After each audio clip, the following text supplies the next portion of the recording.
Well, T-Mobile's made the news lately, and it's not for having a great deal. Instead, it's a former employee coming clean about some shady sales tactics and underhanded practices. So, what's that mean for you? Why should this matter to you? Stick around, and I'll tell you why. So this T-Mobile article came out a couple of days ago in Phone Arena. There's a link down in the description.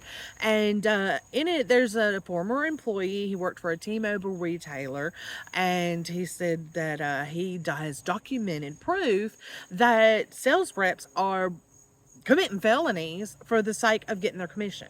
Unless they hit ridiculously high goals and sales quotas, they don't get paid. Okay, so I ran a wireless retailer. We know where I worked. If you can look around here on the channel and find that for yourself.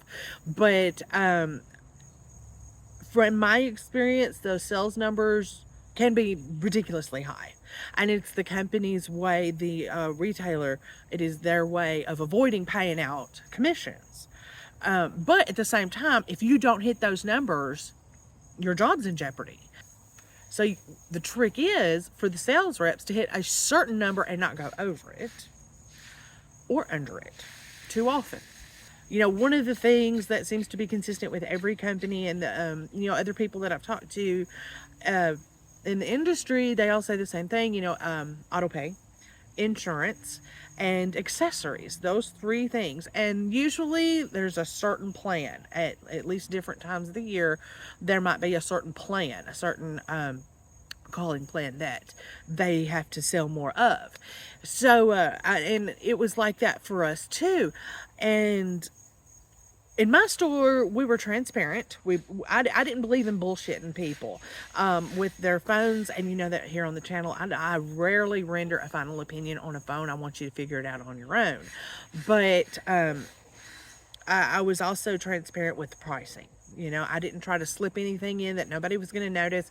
If somebody asked me how much is this going to cost, I'd get out the calculator and calculate the whole thing up and give them at least, within a few cents, because sales tax is a percentage and it always blows my mind.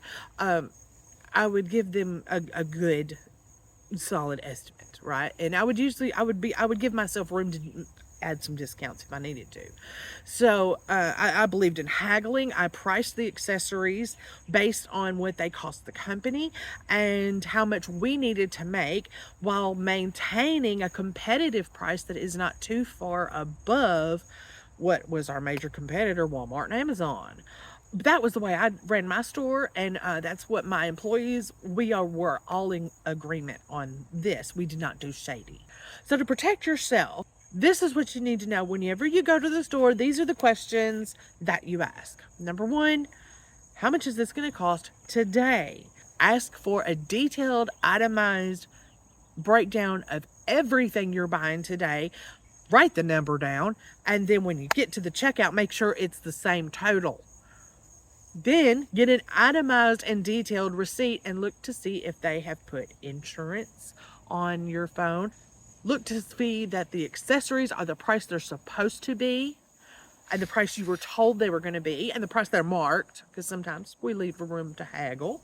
If you swipe your debit card, they're putting you on auto pay. If you have to download and sign into an app, then you might want to pay attention to your username and password, and you might want to, if you have to put your credit card on that app, you're paying for something. Before you leave the store, look at your receipt and make sure everything is in order. The only way you're going to protect yourself and avoid extra things like insurance or a smartwatch. Verizon got so many people years ago with a tablet. They told them it was free, but it cost $1,000 over time. Make sure that you know what your payment arrangement is. If you're paying off of a phone, how much are the monthly payments?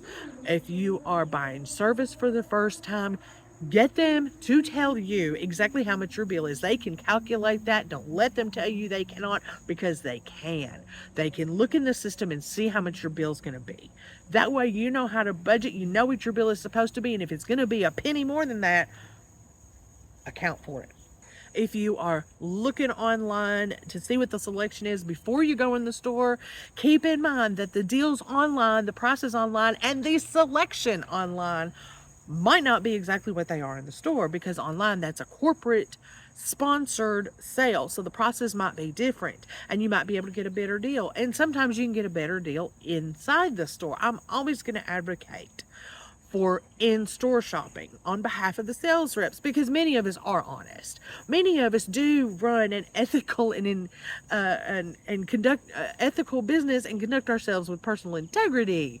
You know, many of us are like that. The shady ones, I think, are in the minority, but you still got to protect yourself from it, because they're in every wireless, in the everywhere.